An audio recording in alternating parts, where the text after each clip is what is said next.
to just start by thanking everyone.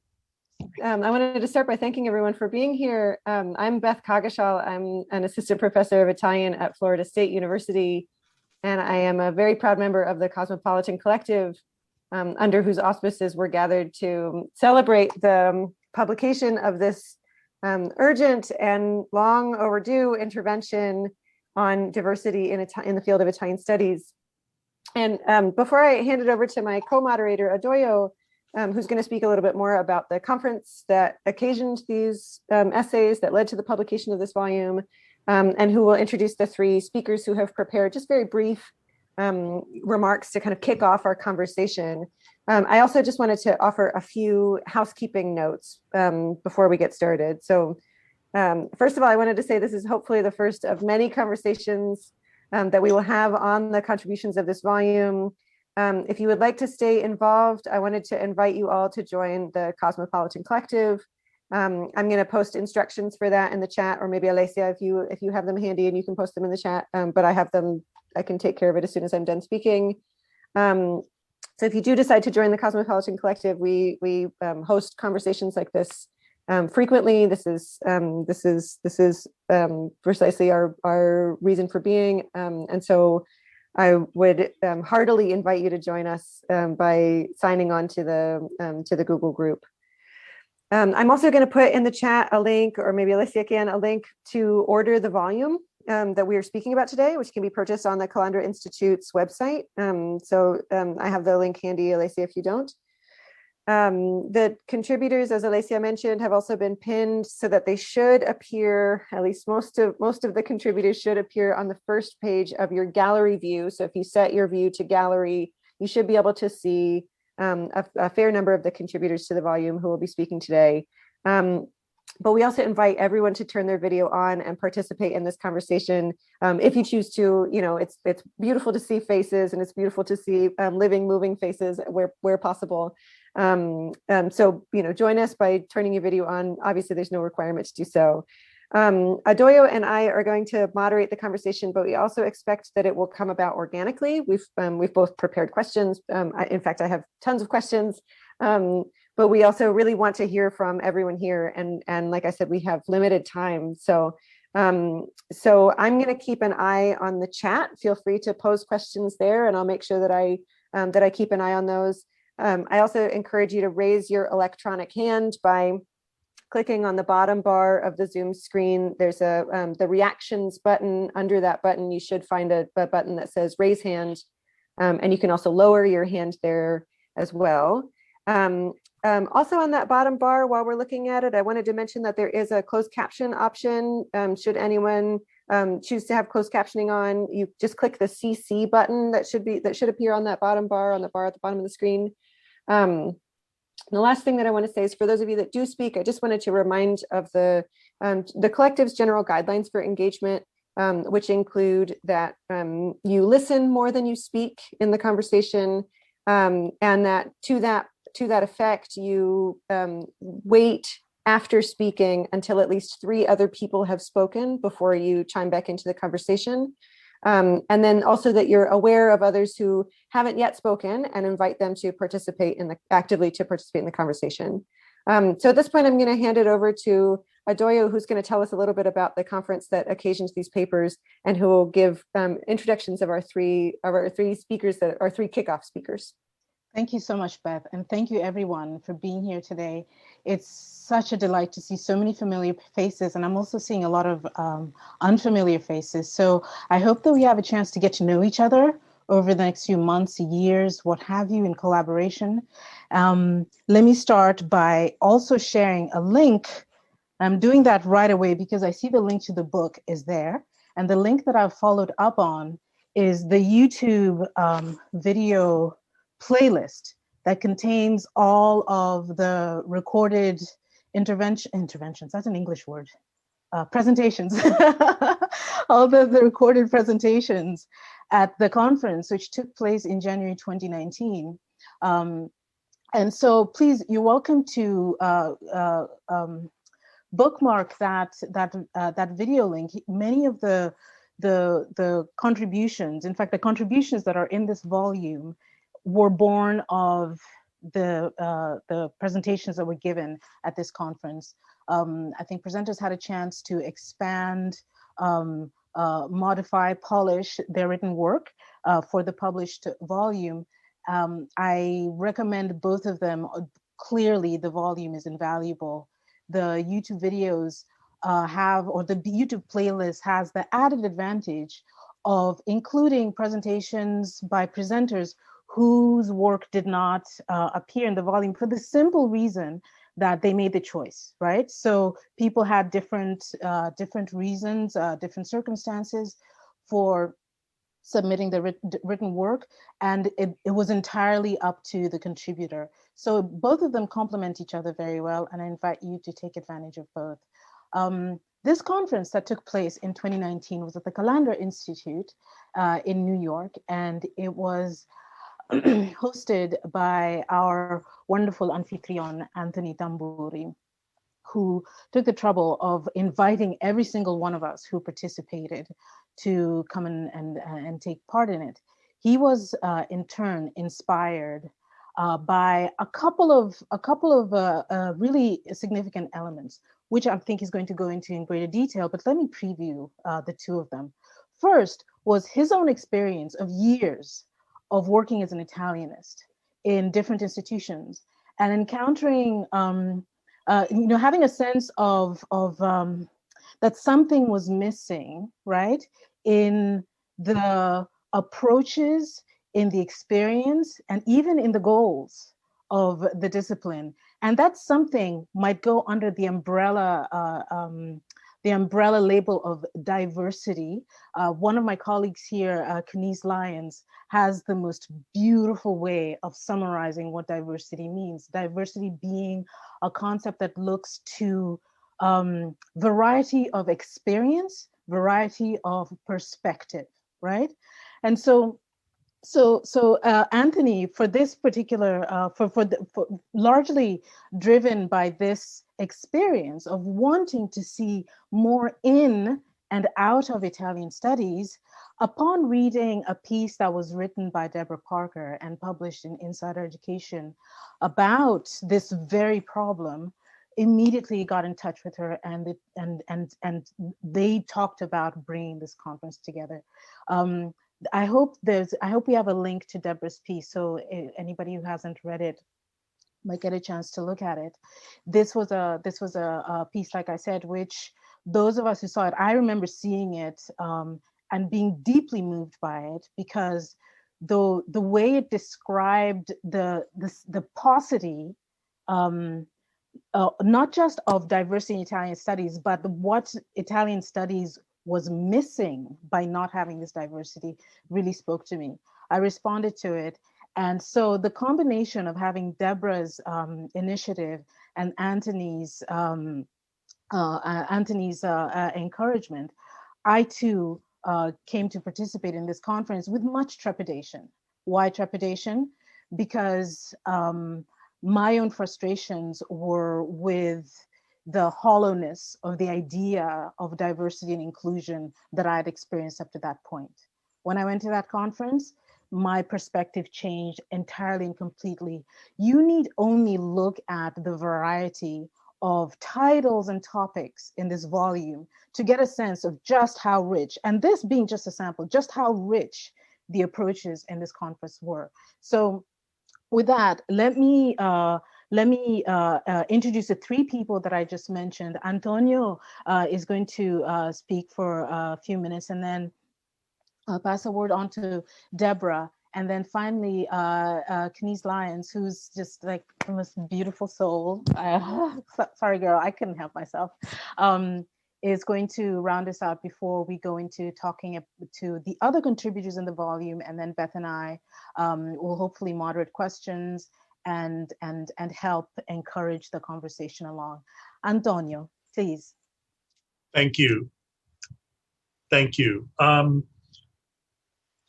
First, let me thank two people especially in putting this volume together.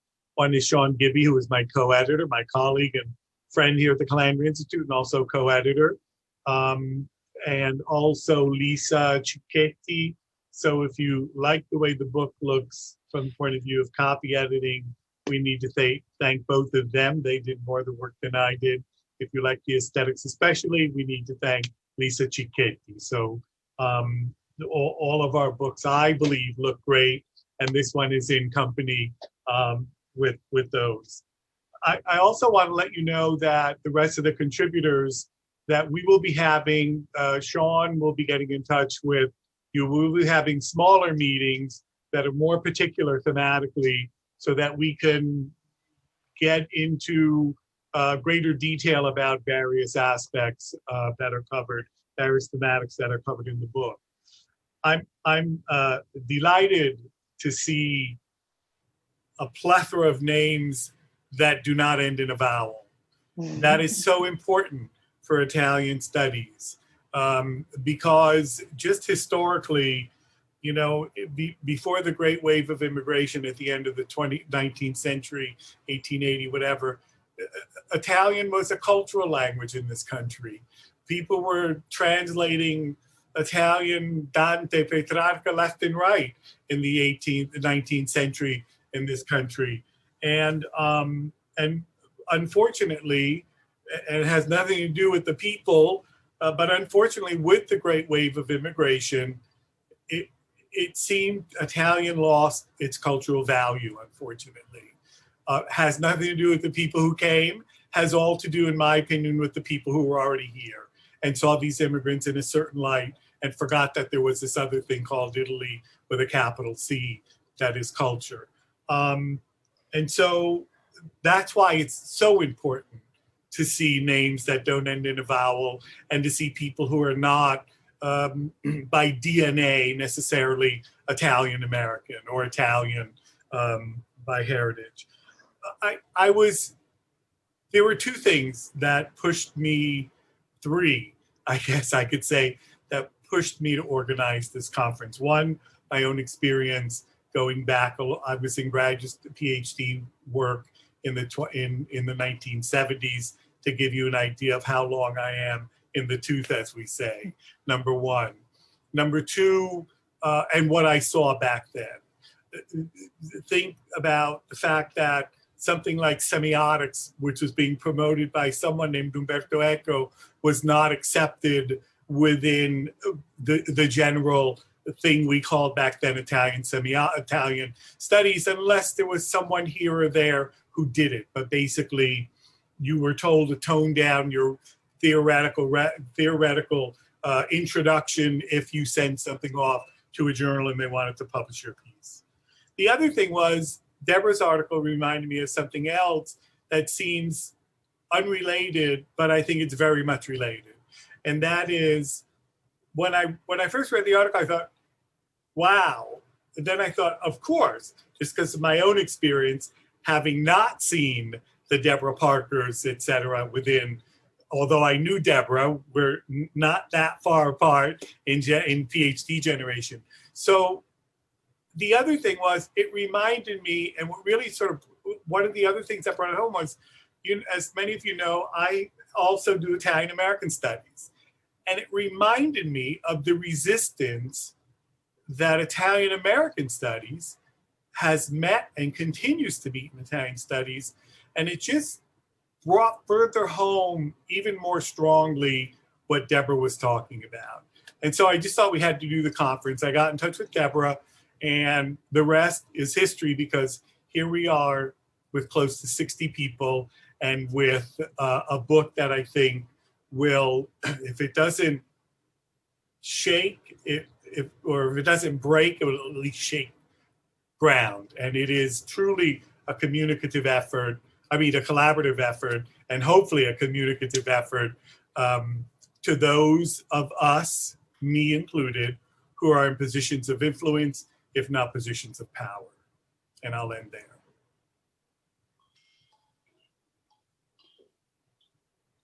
Deborah, please. Well, hello, everyone. I'm delighted to see so many of you show up, as well as some of the people who were at Anthony's conference. One thing that the collective had decided before we were going to have this little meeting today was to reflect a little bit about where we were and before, and how we see things now, and some of our thoughts about the future. So when I wrote Race in Foreign Languages, I had been outside of Italian for quite a few years, probably since about 1992, after I published my first book. And for the longest time, from the time I was in graduate school to the first AIS meetings, I was the only minority present at these meetings, and had long felt that I was somewhat of a curiosity. And I wasn't all that involved in race relations or thinking about diversity and inclusion until I wrote the article. I didn't want to base it just on my own experience, and spoke to roughly 40 people in French, Spanish, and Italian, a combination of faculty members and graduate students. By the time I finished writing it, I had changed quite a bit, and I continue to feel that my perspectives are changing from first after the response I got, which was very heartening, and then when Anthony contacted me so soon after it was published to propose the idea of working together on his conference. As far as, and I think at say 1992, roughly after I finished, I published Commentary on Ideology, I was a self-exiled Italianist. After the first time I went to an RSA conference, within about maybe 2 years, I stopped attending Italianist conferences. And as many of you know, I have not attended them at all for decades at this point. However, writing the article has brought me in somewhat back into Italian studies.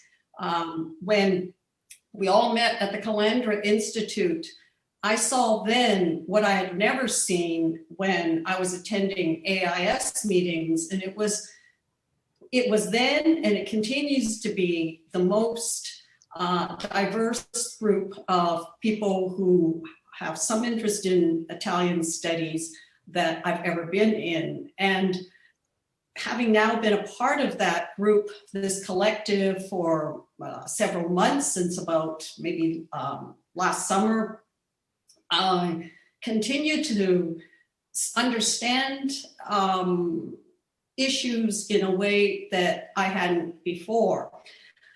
What I next want to say is just a few words about how, in the last sentence of the article is, does Italian studies have what it takes to really propel a real change? Or are we going to be, or is the field simply going to manage decline? And I'm more inclined to think that that is where things are. About 3 years after the article was published, when I see what's happened in hirings across the country, I know who have been finalists at key jobs, the ever dwindling number of jobs, but the collective as one of the most important results of that conference, but so little else has changed. And where I am now is just thinking about what other areas might I be able to stimulate some kind of change in thinking or broadening of views. And being part of the collective has given me ideas I don't think I ever would have. But just to give you one example, the Dante Society of America put out, like so many people after the last few months, generic statement on their commitment to diversity and inclusion. I looked at all of the boards on the society's website, and it's not diverse at all. Only one person is on the editorial board of one of the journals, and that's Dante Notes. So I wrote both the current president, Alison Cornish, as well as the current editor, because it's long been known too that the journal has not been that open to all kinds of other approaches. And given how small the field of Dante studies is in the US, how many positions are not going to be replaced, it's why not open up the field to more approaches? And, you know, I think, well, I could do the same thing with the AIS or AATI, but I would say that perhaps the way I've changed the most is maybe something like the Battle of Algiers, just become more radicalized and ever thinking about other ways in which I, as a senior tenured full professor, might continue to intervene.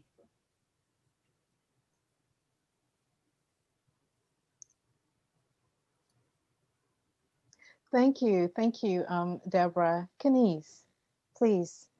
Thank you so much. Thank you so much, everyone, for being here. I am encouraged by the numbers. And as I stated in my piece included in the volume, I was a reluctant participant in the research phase of the article that triggered the conference. And this hesitation was not just limited to the article, but also the conference itself.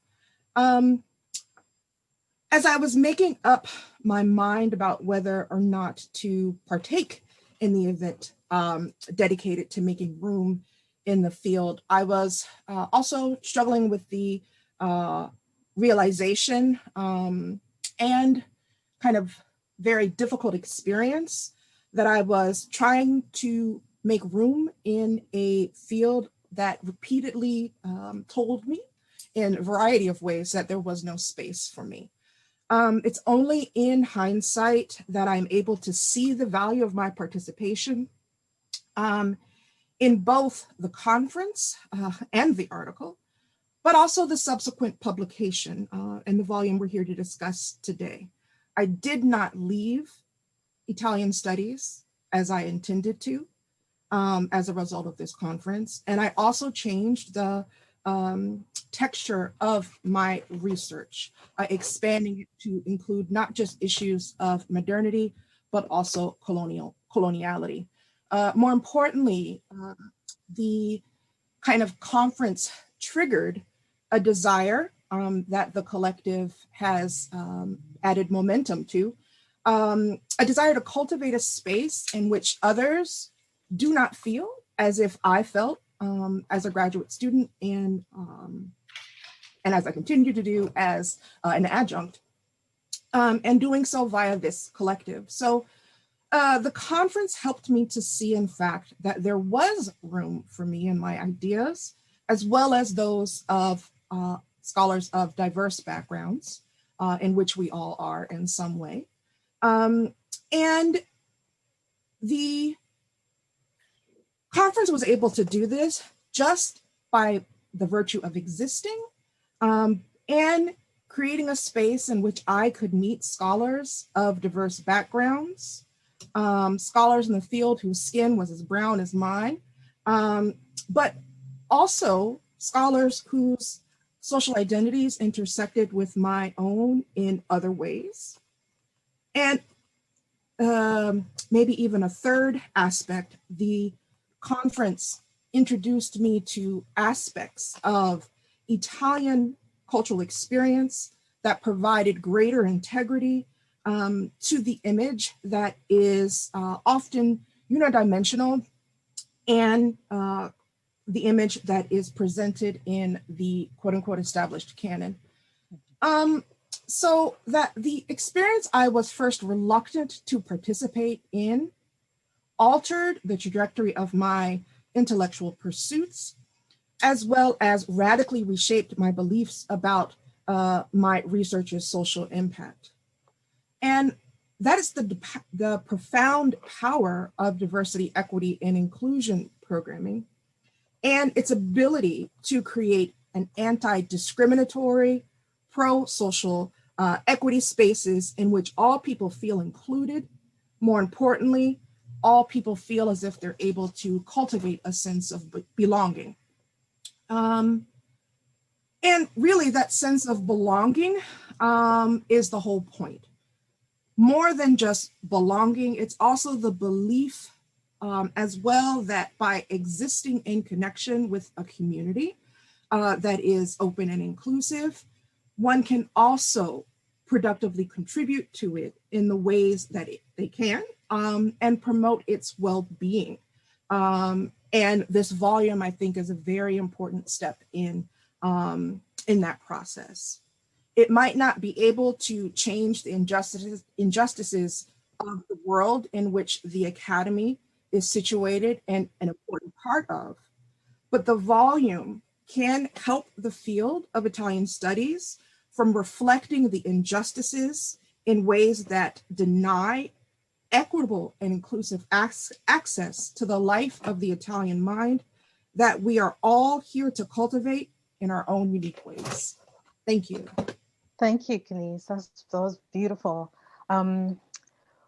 At this moment, we'd like to invite all the other contributors to the volume to join in the conversation. And let me turn the opportunity for the first questions to Beth after first drawing your attention to a link in the chat that Alessia just posted to the manifesto, which is going to flesh out in greater, more articulate detail the goals and the mode of operation of the Cosmopolitan Collective that Anthony, Deborah, and Kenyse have been talking about. I know that some of you are already familiar with it and have joined us. Let me take this chance to welcome you again and encourage you to read the manifesto, come to our meetings, and join us in this collaborative effort. So with that, Beth, take it away. Okay, thank you, Adoyo. So I wanted to start by inviting all the contributors to reflect on what I think is actually a really general question, a really broad question, just to sort of kick off our conversation. So I'm mindful of the fact that the time lag between the conference itself, which was January 2019, and the publication of the volume in 2021, it's only 2 short years, but boy, have they been 2 tumultuous years. So much has happened in the last 2 years, not least of all the pandemic, which has, of course, fundamentally shifted the ways that we think about and practice our work, but which has also, of course, laid bare deep-reaching inequities in our political, economic, medical systems, and so on. So I wanted to start just by calling attention to the fact that those 2 short years have been so tumultuous. Obviously, this is something that we're all aware of, but I don't imagine that much has changed in your views in the last 2 years and the views that you expressed in the volume. But I wanted to know if any of the contributors would say frame anything differently in 2021 than you did when you put your essay out in 2019. And that's an open question to any of the contributors.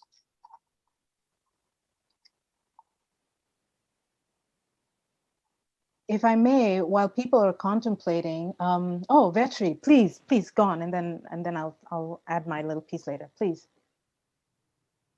Vetri, you're muted, so we cannot hear you. Can you hear me now? Yes. And to think we should be all used to the Zoom unmute and mute. Well, thank you again to everybody, Anthony, Deborah, of course, in Principis, but really everyone in the collective doing a fantastic job. A quick thought, Beth, was that, of course, with teaching going remote, there have been so many positives and negatives related to diversity, teaching Italian studies online, remotely, access issues and on all those issues, but also a lot of opportunities. I don't want to say that it's just been challenges. So That I think is something that I wish, I would have included for sure. And I'm really glad we had that conference when we did, because, it really tells you how unpredictable life can be. And, we all should get together in person whenever we get the chance. And I hope soon we will all be able to do that once again. So just a short comment.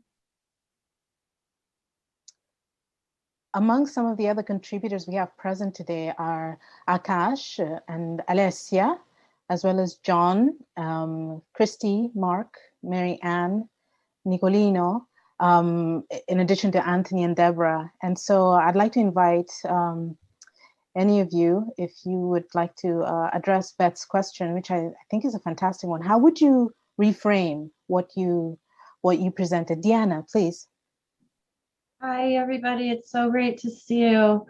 I can't say that I would reframe anything, but I do want to respond to another aspect of what you were saying, Beth, just about what the last 2 years have brought us, and in particular, the Black Lives Matter movement and the current events that we're actually watching daily with the trial of Chauvin have meant that, first of all, my institution, has really stepped up to the plate and embraced these issues very seriously, putting its money where its mouth is. There's a tremendous, hiring effort going on that's really serious about increasing diversity among the faculty, dealing with students, et cetera, and curricular issues. One of the courses that I talk about in the short piece that I contributed, I'm now teaching for the second time here. It's a course on migration.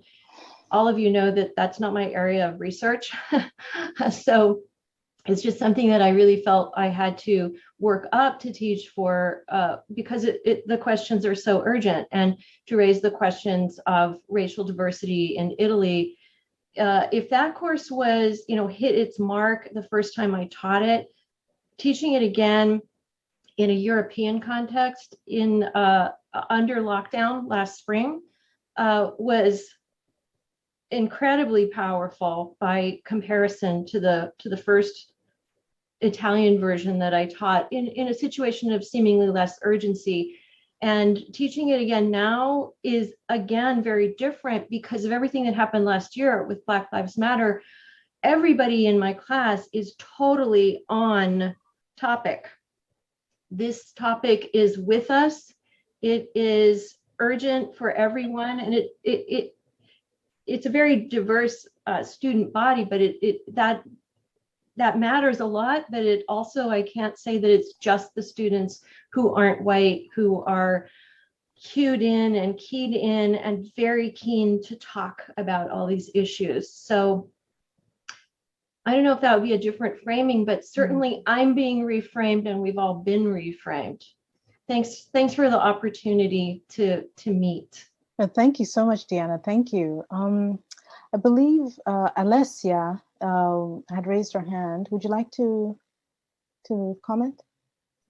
Yeah, I was just reflecting on when I read my piece, I definitely felt right away really a big transformation in my view, not on of the ideas, like Beth said. I still hold the same beliefs, but what surprised me is the way I use the word "we" and the audience I imagine for my words. So in the "we," I could see. I felt very isolated in the field. I felt I struggled to find like-minded individuals to work with. I felt I just did everything by myself.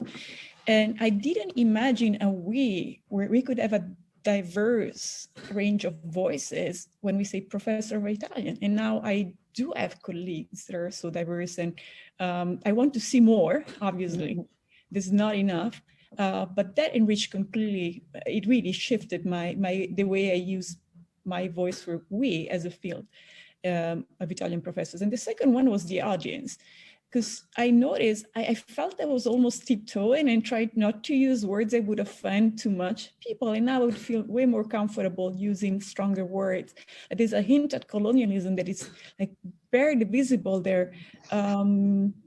So I think I was trying to make the topic palatable, and now I feel I can speak more directly, because there's just so many more colleagues who were able to emerge and demonstrate to be willing to engage in the conversation. I would definitely use more the word belonging that I've used in the text. And yes, I think that's mainly the way I left. Oh yeah, no, I had another thing that I noted in my the idea of ethical questions, like my view of how much ethical questions, how big, how pervasive the questions on ethics are in our analysis of text in the classroom became way more pervasive. Like I really think we should do it, and I would have written more about that if I. Thank you, Alessia. Simona, would you still like to comment? No, and then John. Clapping because I was in agreement with what was said. I was just clapping, not. I see. Thank you, John. Please. Sure. To follow up on what Deanna was saying, in terms of scholarship, I think like many of us, I was really forced to confront the fact that I haven't read queer critics of color in a very long time, because I've been trying to catch up in Italian studies because I'm not an Italianist. And so it took me the time that we've had to those queer critics of color and to think more carefully about how to bring their work into dialogue with my own. Here's another sort of series of voices that could be brought into the conversation in ways that are really productive. And I'll say this very briefly.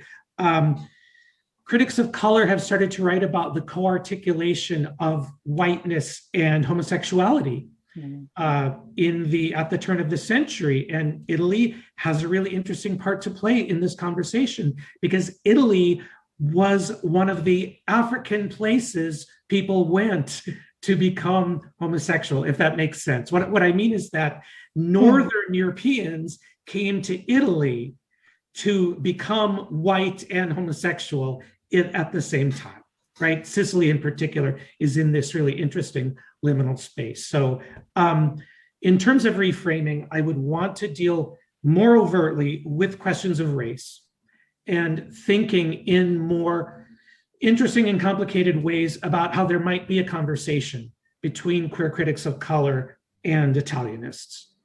Oh, fantastic. Thank you. Nicolino, buongiorno. Oh, sì, buongiorno. Yes, I also can add a comment as well. I really enjoy being part of this and honored to be part of this discussion and the conference when Anthony Tamburri organized it back then. It was a great group of scholars. We had very in-depth discussions, and I agree with Nathan Vetri. I think that from my experience throughout my career in this field, I have never seen such a diversified group of Italianists and professionals. So it was very moving to see also different experiences. And my articles, if you have the chance to read it, had that sort of hope. At the end, I ended with a note of looking forward. And if I have to reframe it, and just to remind our ascoltatori, my article was about the new program. I found myself in a very, I would say, happy situation in a sense, creating a new program in a historical Black college university, Morgan State University, that appears to be the only Italian language studies in the HBCU. So it was a baby back then, and I'm happy to report that if I have to reframe it now, the thing that I would add, perhaps I wasn't expected a certain growth because as the new program was all new, but I have to say, if I have to reframe, the program has grown. Now we have all classes full. We are trying to organize and propose the Italian minor studies. So now the issue will be perhaps to maintain, this new program, perhaps also expand our effort, because I know when we talk about diversity in Italian study, we are, of course, which is the right thing to do, to self-criticize and discern and deconstruct our ways and program, but also look into ways to maintain what is already feeble. And now Deborah Parker mentioned the decline, but I'm very hopeful. So I would like to project that optimism, because I see perhaps a new way to develop this Italian programs in other HBCUs. And throughout this 2 years after the article was published, I'm happy to report that thanks to the online discussion that we're having, I was able to reach out to other HBCU and communicate with the public school system. So now there's a lot of interest in connecting with the HBCU, especially the government too is helping out. I would say the discussion not only perhaps to maintain our program, perhaps look, but also going outward, like how to expand. There's definitely a need to create new Italian program. I know we're talking about a decline. This sounds like a strange idea to bring in, but I was involved and the fortune perhaps in the past to be involved with creating new program. For example, a major was at Susquehanna University a few years ago, and I was involved in creating Italian major. So I've seen a new program happening during the crisis. So it's possible. And now I don't know what this program at Morgan State University is going, a minor hopefully, but I see perhaps interest in opening the field to other institutions, especially after the discussion now has been brought to the platform here. So thank you. That's what I will add. Grazie, Nicolino. Mark, I'm going to pass the mic on to you.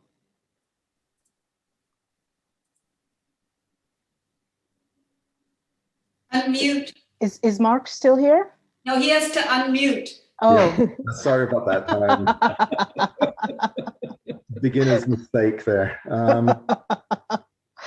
Yeah, no, I'm in answer to Beth's question. I have a few comments, but first of all, I'd like to take the opportunity again to thank Anthony, Deborah, and subsequently Sîan as well for the work she did on the volume.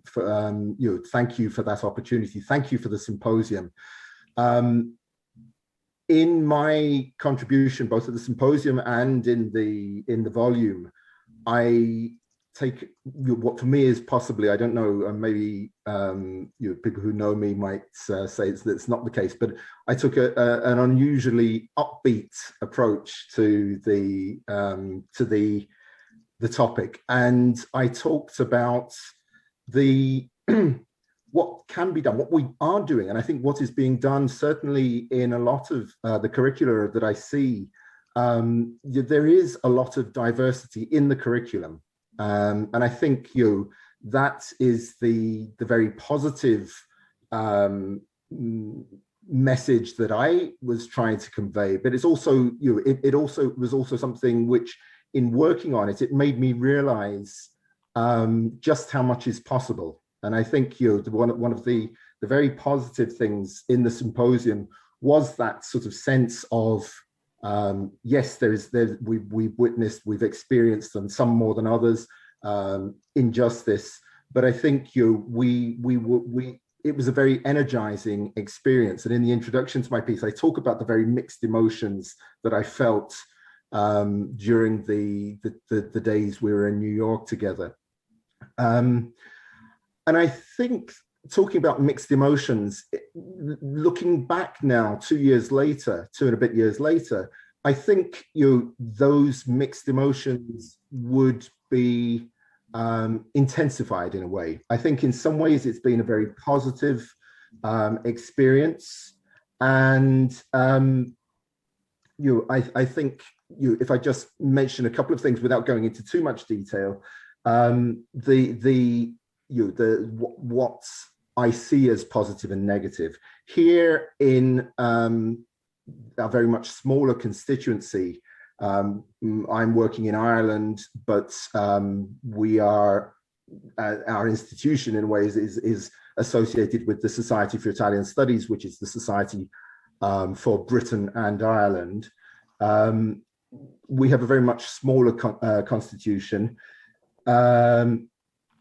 But what has been positive is in that the last year, the SIS has formed a working group. It had an initial sort of preliminary working group, of which I was a member, on questions of the equality, diversity, and inclusion. The EDI is the term which is used very much on this side of the Atlantic. So the SIS formed this this working group, which has now been expanded, and there are a good number of people involved in that. One of the things which I would say is less positive is, and made me reflect on my own experience, is that one of my colleagues reported that in 20 odd years of working in British universities, and I'm not sure exactly which universities were involved, but in 20 odd years of working in British universities as an Italianist, the colleague said that they had not had students, any students from any ethnic minority. Now, whether that is, you know, that they knew of, but it made me reflect on the huge difference between what is perhaps starting to happen, what is happening on your side of the Atlantic, what is happening in Ireland. We have, I think, quite in compared to the 30 years ago when I joined University College Cork, we have a much more diverse student body than we had.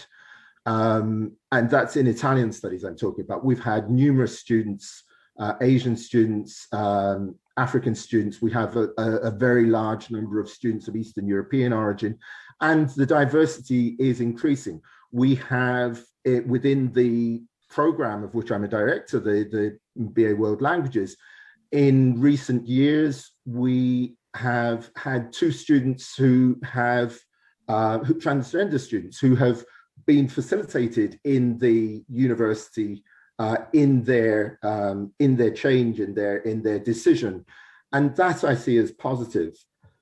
But looking at the situation in Britain, where colleagues, it may not be the case. We're going to, one of the things we're going to do is a survey.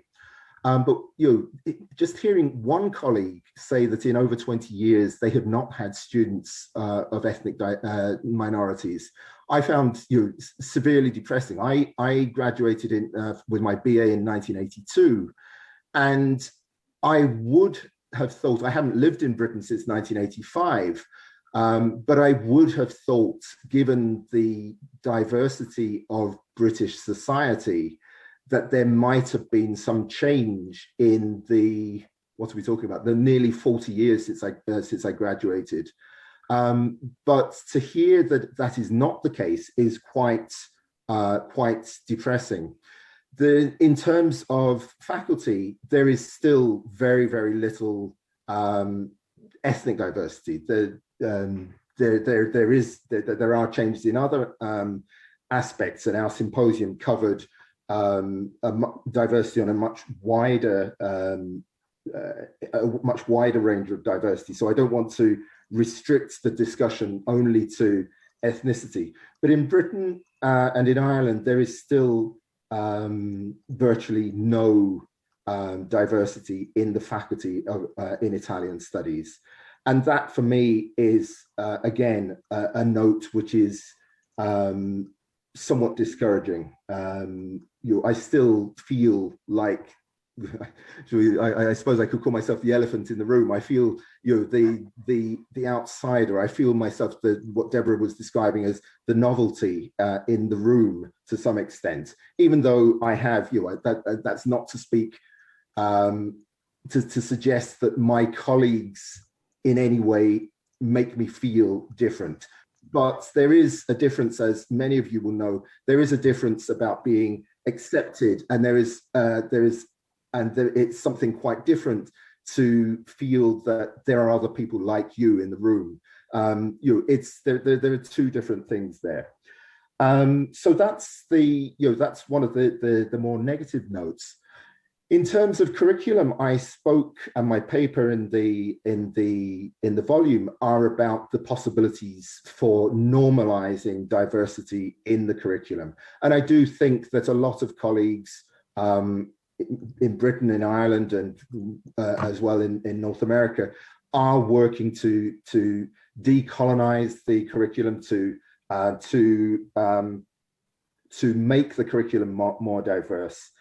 But I think I've become aware recently that we can't relax. There is still always the danger that people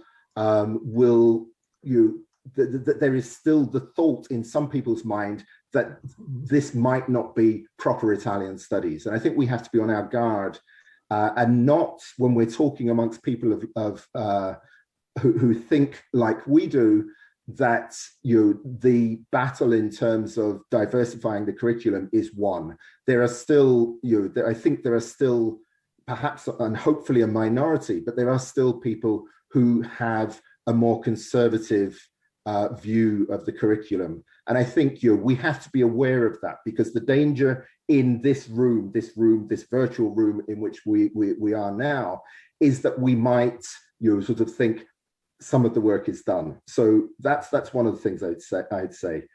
Just to go back to the question of how we might introduce more diversity into the faculty in these islands. I think it's going to be a long haul. It's going to be a long job. I think what we have to do is, first of all, find out why students from diverse backgrounds are not taking modern foreign languages. We have to look at what it is that discourages them from this. Now, some things may be cultural, familial influences telling them that languages won't get them a job, etc., and things like that. But I think we need to work on that. We need to get across the message that linguistic diversity is good in terms of employment. We have to look at the way in which we teach language, and we have to look at the way in which perhaps we make assumptions. Do our textbooks reflect a diverse group of students, other than the textbooks which are written with the idea of teaching Italian as a foreign language, where you might get diverse students attending an Italian language school? But do we actually look at diversity? Do our books actually reflect different kinds of diversity in that? And so, are we going to get students to come and sit in as undergraduates, to then hopefully go on to take postgraduate degrees, and then possibly go into the market, looking for those very few jobs? So I think there's a lot of work to be done still. And my my positive notes I think maybe my more natural pessimism is emerging from this evening's contribution. But I think there's still a lot of work to be done, and we mustn't comfort each other too much. It's good to give each other strength, and good to give each other encouragement, but I think we also have to acknowledge that there are still a lot of hard battles to be fought. Thank you, Mark. I couldn't agree more. I think few things dampen momentum and fire than complacency and a sense of, oh, good, we had a meeting, we've arrived, we've solved all the problems of the world. So thanks for the reminder. I'd like to invite Kristi Grimes to offer her comments. I almost forgot to unmute, even though I've been teaching on Zoom today. Sorry. So thanks so much for the opportunity. Thanks to the Calandra Institute, to Anthony, to Deborah, to the collective, and it's just so great to see everyone again. So my short contribution was on diversity and study abroad. And it was a first step in part of a larger project where during my sabbatical, I was working on a textbook / teacher's manual for study abroad leaders, where the focus would be on inclusivity and experiential learning.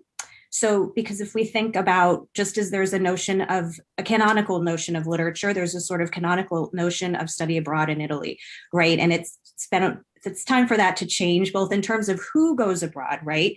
But then what they actually do when they're there. So study abroad should not be a grand tour for an elite privileged group, right? I mean, that could just be tourism, right?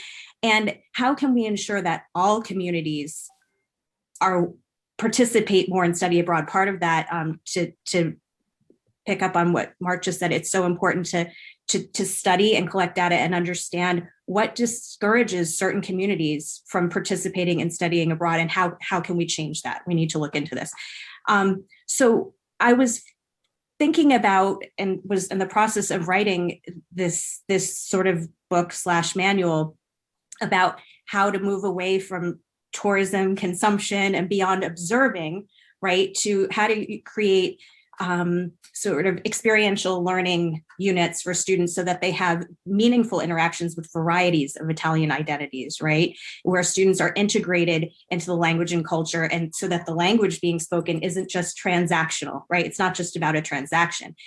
And I could talk more about that, but just to go back to the question, which is what I would change a lot. I had hoped to continue moving my work forward. I made a lot of progress in summer of 2019, but in summer 2020, didn't go to Italy. And I don't think our abroad program will go again this summer either.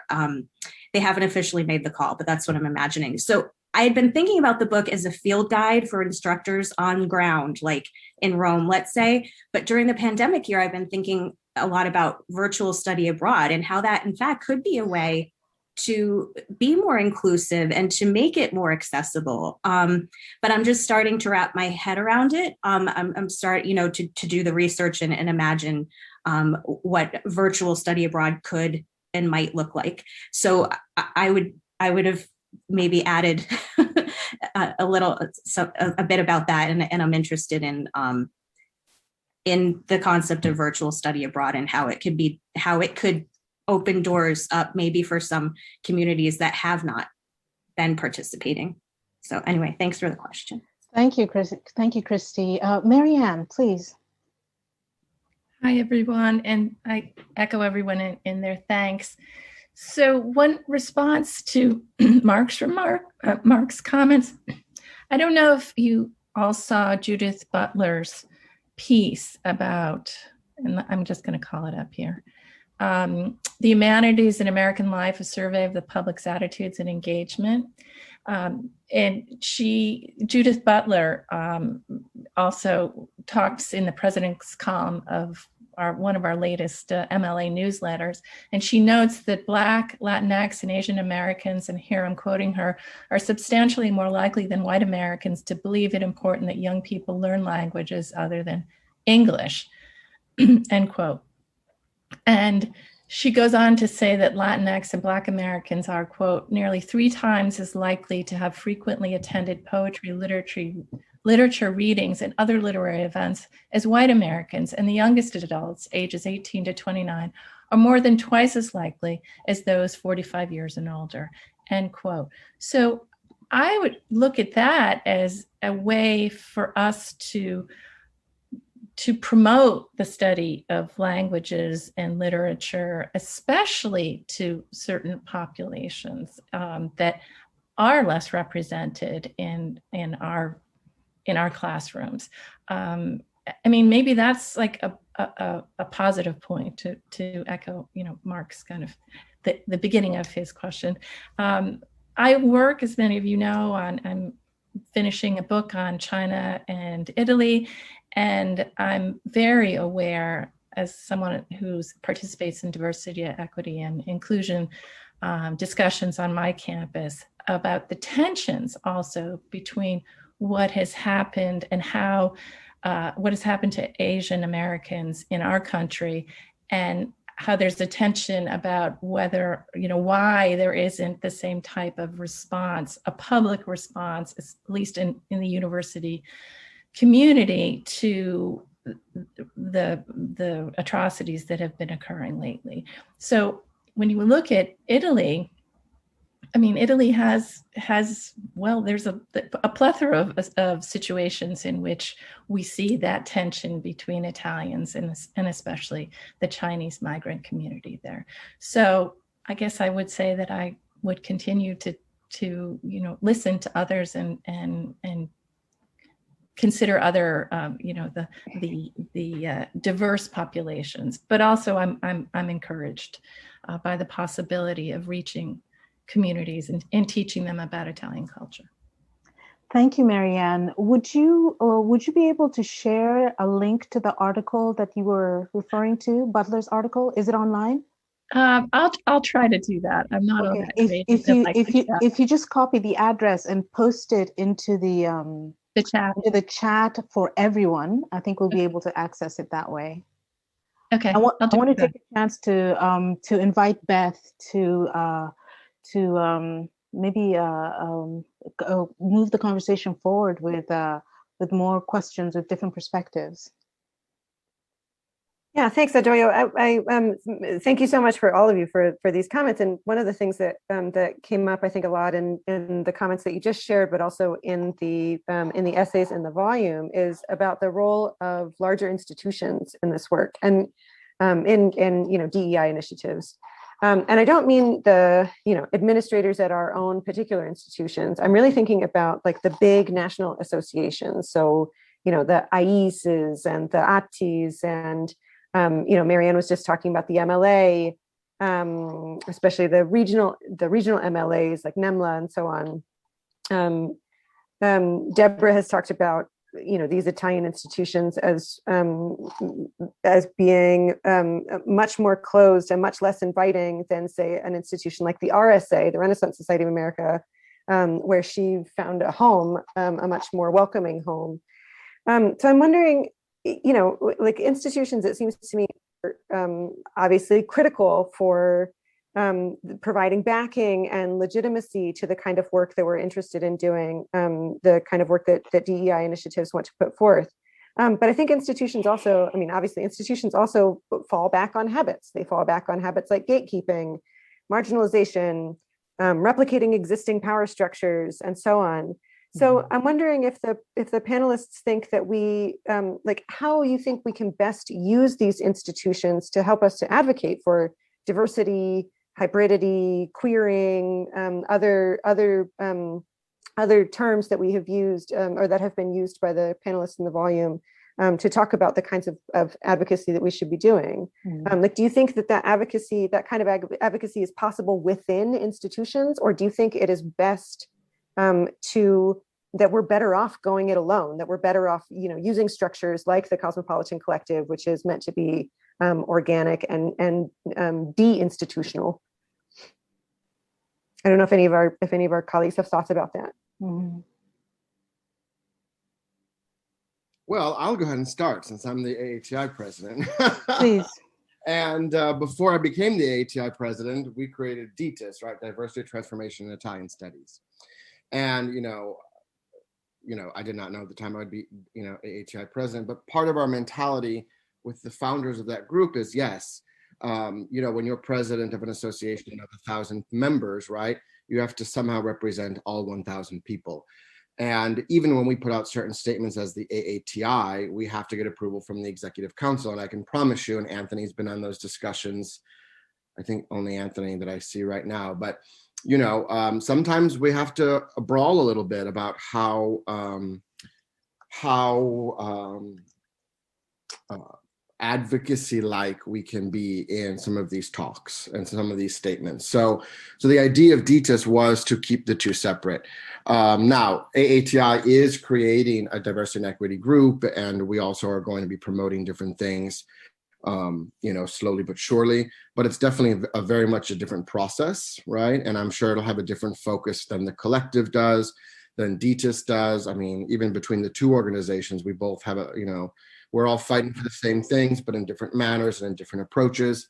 So, I see colleagues going back and forth to our events just between the two groups. So I think that's really great and healthy. And, so I think there's space for everyone to survive.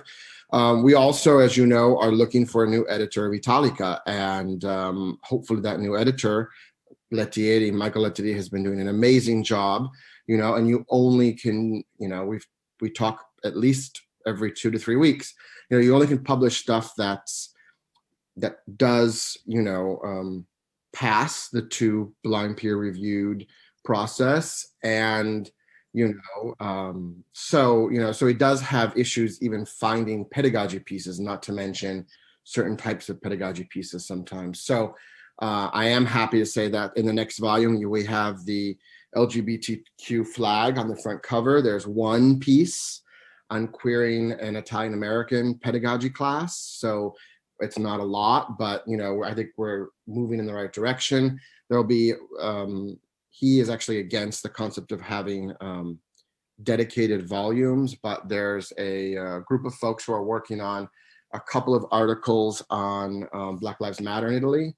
So I think, between the Calandra conference and what's going on in the world, people are starting to slowly think about things. But I do want to go back to what Mark says, as an out homosexual male who teaches queer theory on a regular basis and who will be interim director of gender studies next year, we've seen a global pandemic happen, and we've seen 4 viable vaccines be produced, and we still don't have a vaccine for HIV. So let's not forget things on a larger scale too. I mean, so I will conclude there, but I think that's a great question. And I think that all of these groups working together and separate are creating a little bit more, they're ruffling the feathers of the system more. So that's a good thing. I don't see any other hands raised. If I may, Ryan, the observation you just made about the vaccines, that really hits home hard, because it resonates with all of the other forms of selective resource allocation to solve problems of injustice. I always use the word injustice in favor of any of these other kinds of terms, because I'm operating personally from the idea that justice is absolute. There is no part justice or selective justice, or an idea that some people are enjoying justice while others are not. If there are any others who are not, then there is no justice, right? And I really appreciate you pointing that out. It's not something that I had contemplated, actually. In that sense, I was right out of high school, and I went to volunteer at the Whitman Walker Clinic in Washington, D.C., which ran a hospice for end-of-life care for many, many people who had been in some way abandoned, mostly by family and what have you, during that time. And what you're saying now reminds me of just how static the social mindset is when it comes to truly addressing the needs of its people, the way it will select out who it decides its people are in order to then address those needs, or when they believe that an issue only affects some special group, then it is not of any kind of meaningful consequence, let alone universal significance. So I just wanted to thank you for bringing that up, because it's speaking of reframing things, it just, something clicked in my mind when you said Absolutely. that. And just as a quick follow-up to something that's even more immediate, DITIS is working with the German group and the French group on a declaration on trans rights, because as we know, first of all, the governor of my state and of many southern states are taking away all the rights they possibly can, right? These are other things that I think go overlooked because of everything else that we're doing and the moment that we're in. But, again, going back to your concept of justice, if there's not justice for all, then what is justice? Well, there is no justice, period. Like, we know what justice is. So trying to parse it out and divvy it up like some kind of pie where only some people get a helping and others not, that's rubbish. I'm sorry, I'm one of those people who I just no holds barred, but that's how I feel about it, and that's what I believe. And my fellow Dante scholars will recognize where this is coming from. Vetri, please. Yes, thank you, Ryan, for that comment. I think it's up to us as academics to make that connection for our students, right? And that's a wonderful and important connection you just made, because Kenyese's definition of diversity, a variety of experiences and a variety of perspectives, just exactly you just eliminated that in action by that one comment, because we have to look at things, horizontally, vertically through history. But I guess my one question, and I guess my impatience still, I think what we're doing right now is just so exciting and so timely through DTIS, through the Cosmopolitan Collective, all of us here. But one maybe thought I want to launch out there, and hopefully it'll stay in your mind. I was just thinking, I was watching, Bertolucci's The Conformist, and, it was, of course, it has the Professor Quadri, who's this resistance fighter, but he's an intellectual who's, exiled in Paris. And I'm wondering, can we also think about moving beyond the academic sphere? Because I just saw another thing in the Repubblica last week. The most popular politician right now, if we had elections, would be Signora Meloni. And the next person who's next popular is Salvini. So let's not kid ourselves. The perspective we have here is very limited. And I don't know what the role of us as academics is to go beyond that. I don't think advocacy on a big, huge level can be something that, time-wise, it's just hard, right? But I think of maybe, I don't know, should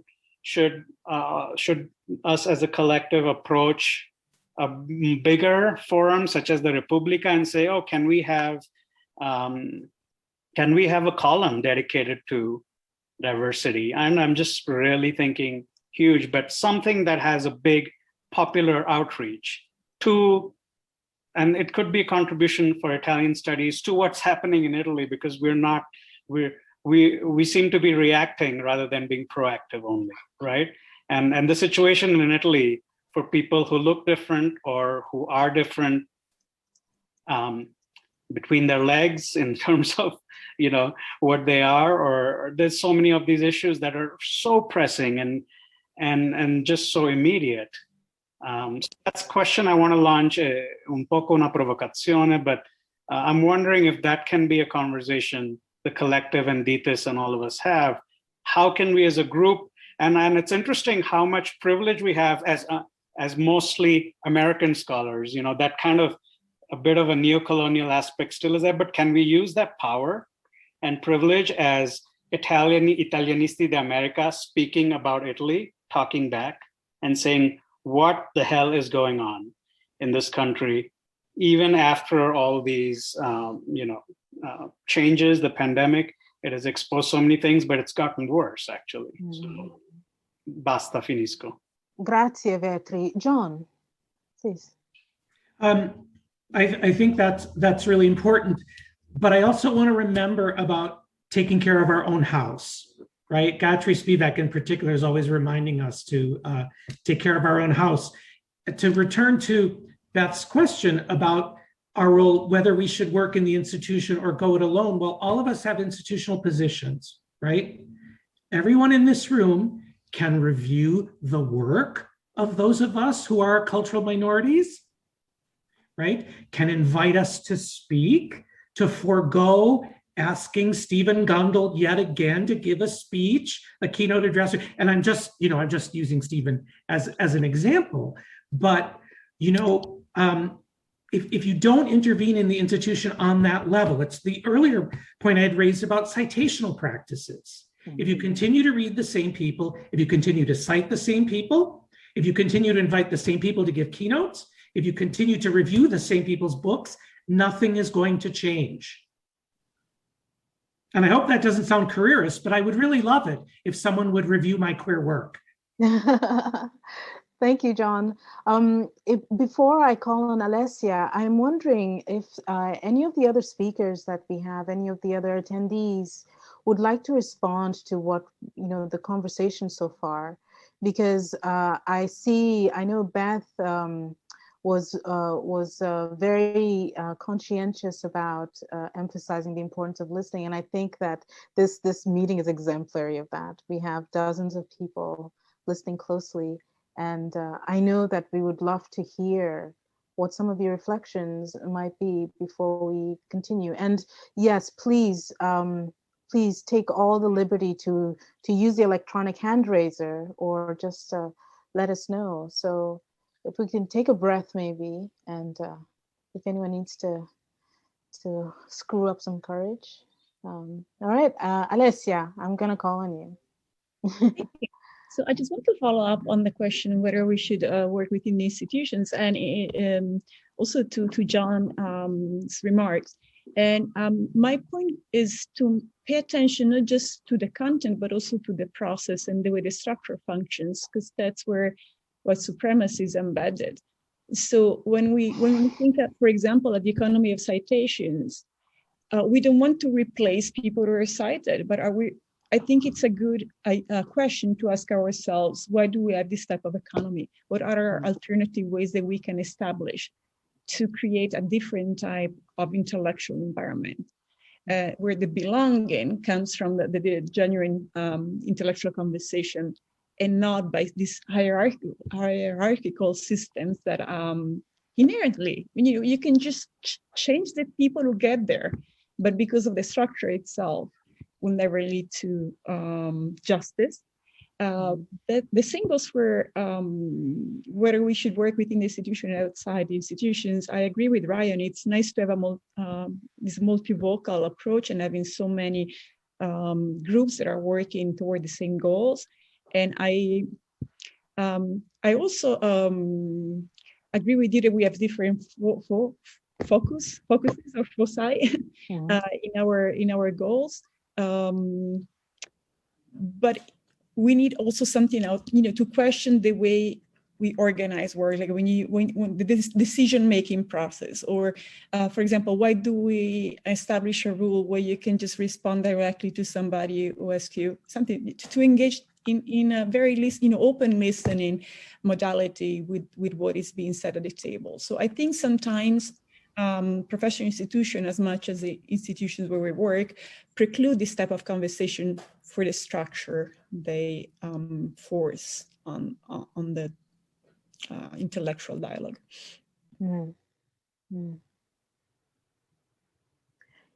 Beth, your question inspired me to piggyback on it with a similar, it's in the same sort of like semantic field, I guess one could say, but focusing more in the classroom and the interaction with students, because at the end of the day, everything that we do is centered around the education, the edification, the enrichment of students' minds and lives. And my question to everyone about that has to do with, and it may, I don't imagine that we're going to come up with an answer now, but just as a moment of reflection, has to do with, what are some ways in which our thinking, especially as people who are conscientious about diversity of experience and perspective, what are some ways in which our position, the authority that we hold as instructors in the classroom, what are some ways that we can come up with to create a greater awareness within the classroom of individuals' positionality? My question comes from a conversation that has started, inspired by Alessia, about economies of scarcity and economies of abundance in terms of our intellectual and sort of like psychological approach to what is meaningful in the class. And this is how it ties into the whole idea of gatekeeping, right? Gatekeeping essentially parses out, this matters and this is important, whereas that doesn't matter, is not important, or doesn't meet the criteria for what we believe is worth attention, right? And yet when you, in a classroom, before, at whatever age, before students are conditioned and normalized into an assimilated mindset, they're each coming into it with distinctive experiences. So what are some ways that you imagine that we as instructors who want to cultivate this diversity, this internally experiential diversity, in addition to that external cultural demographic diversity? What are some of the things that we can do? What are some of the approaches we can take? What are some changes we ought to make in terms of our positionality and how we approach and encourage students to assert themselves? I'm going to call on Mark, since you had a prompt response and I'm eager to hear it, please. Yeah, only if there's not somebody who's waiting to come in who hasn't already spoken. I think, I suppose, I'm talking about being negative, but I think if I look at the positive experience, the positive experiences of teaching, I think we can do a lot in terms of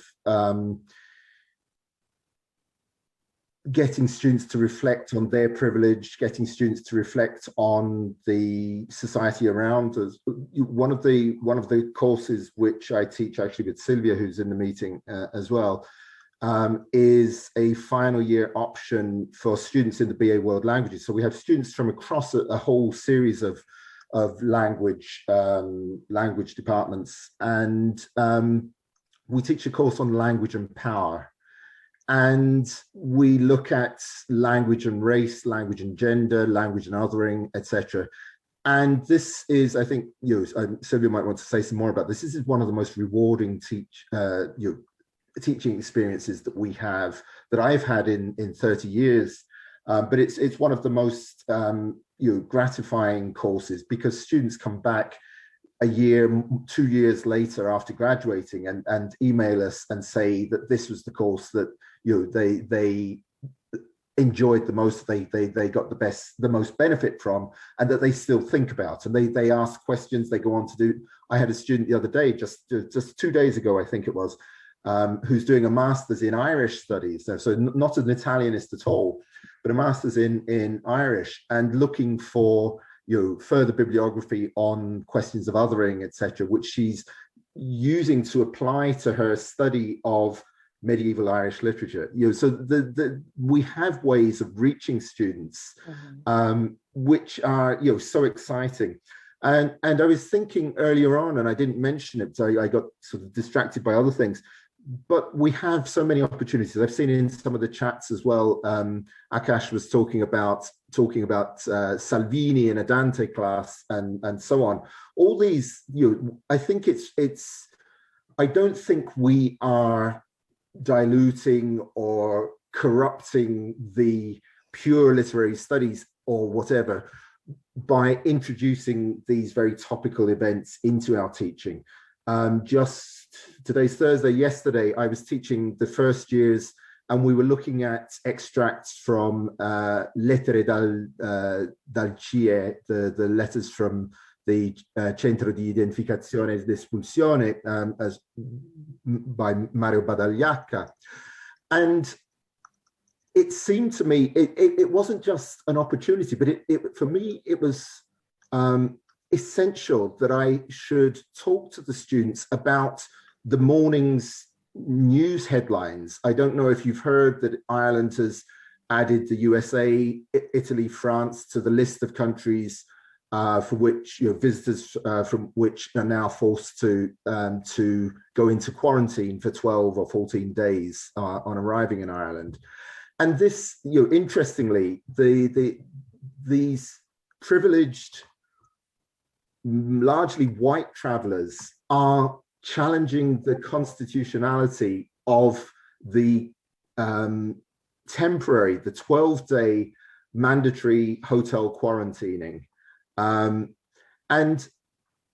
I think we, as teachers, we have to take opportunities like that to talk about how we, our students, the people who are making the news by challenging these measures in the court, are not aware of the situation of the immigrants who arrive in Europe, having crossed the Mediterranean, and who are placed in what can be compared, it's not exactly the same thing, I know, and I don't want to to draw too close a parallel between the concentration camps, but they are placed in behind bars. They are deprived of their liberty, but nobody says boo. And here we are, within days of Ireland introducing mandatory hotel quarantining for a limited period. We have these privileged travelers challenging the legality of this. And this is the sort of opportunity that we need to take to reach our students and make them aware that there is what I was saying, there is injustice. We talk about these people are talking about the injustice of their being made to go into a hotel for 12 days. But even if they obtain their justice, there will be no justice, because there are hundreds, thousands of people in camps in Greece, in Italy, in other European countries who are deprived of their liberty. And we have to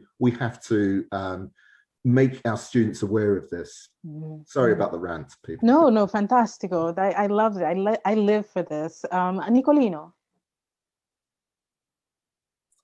Oh, yes, thank you. Yeah, I was going to write in the chat. Sorry, I have to run in a little bit, but I think what we have here is a great community of teachers, but also activists. We have many ideas. I just, follow what Nathan Vetri was saying. I think we have different ideas. I think a good thing to think about as a group is to perhaps to think about the practical level on how to achieve, because I think there was another comment before about talking a lot, but not to criticize anybody. But I see in the mission of Cosmopolitan, there is great points, great objectives. Maybe the next step will be how to achieve those. For example, just as an example, Nathan Vetri very rightly, I'm sorry he had to leave, suggested about criticism about a certain trend going on in Italy. Well, as now we're probably not an established group that can association, but perhaps running an open letter that everybody can endorse and sign and send that to Italian government can be a solution. So at least you got some practical action. Reaching out to community for low-income schools. Well, there is project and there is association, non-profit, they help.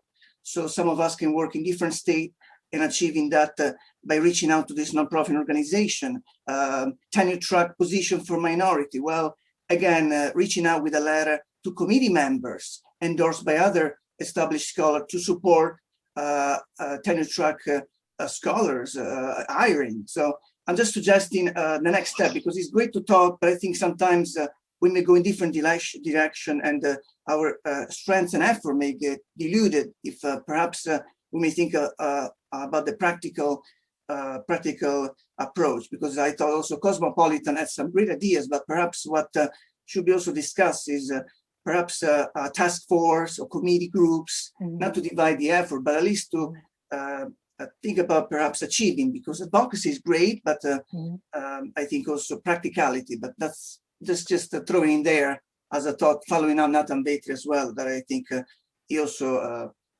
some great suggestions.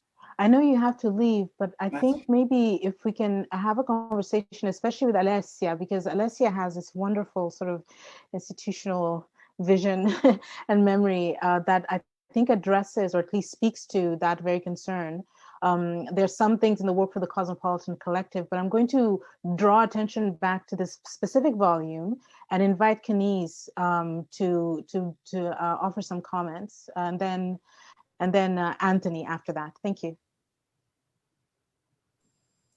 All right, I have my little sign here. You're on mute to remind myself. It was the best purchase ever.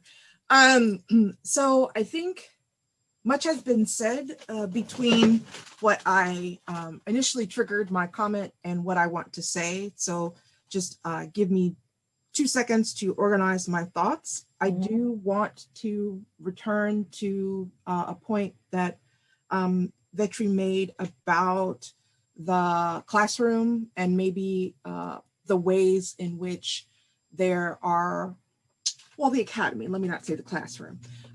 There are limited ways in which we can create impact, and that maybe we should be doing some reaching out aside, outside of the academy. And I think that's one of the things that is really at the heart of, I think, what the collective is trying to do, but also I think what the volume is trying to do insofar as it is attempting to bring attention to a certain set of issues that are that need to be brought into the classroom and understood, so that when we go outside of the classroom and the academic campus, we are better and more well-informed citizens of the country we are living in, but also the world we are a part of. And in addition to that, something that came to my mind, I remember in 2013, when Cecile Kenyse was the one ministers for immigration, if I remember correctly. And I will never forget how touched I was that Valerio Fermi sent out a note asking for there to be some kind of intervention, stating the, I believe it was AIS, stating some need to create a statement against this likening of Kenyse to an orangutan, which is disgusting, but also a very common trope. And there was so much pushback from individuals who said, we are supposed to be focusing on academic things and not on things in the world. And I think it is really important for me to remain mindful of that and the ways that it recalled me to one of the reasons why I went to do a PhD in the first place. I come from a cultural tradition in which education is a political tool. And as I am sitting here, I was encouraged to return to Bell Hooks and her text, Teaching to Transgress. And she speaks about her teachers as a young child. And I think the kind of teacher she wanted to be and is in her university classroom at the time of this writing, but also now. And I think it's something that kind of shapes my understanding and allows me a certain resilience in the face of individuals who really are saying, just play basketball, we don't want to hear about your politics, or just sing, we don't want to hear about your politics, helps me to stay centered in my purpose. And she says that writing, I believe, then was all about private longing and personal glory, but teaching was about service, giving back to one's community. For Black folks, teaching and educating, and I think it can span to everybody, was fundamentally political because it was rooted in anti-racist struggle. Indeed, my all-Black grade schools became the location where I experienced learning as a revolution. Almost all our teachers at Booker T. Washington were Black women. They were committed to nurturing intellect so that we could become scholars, thinking, and cultural workers, Black folks who used their minds.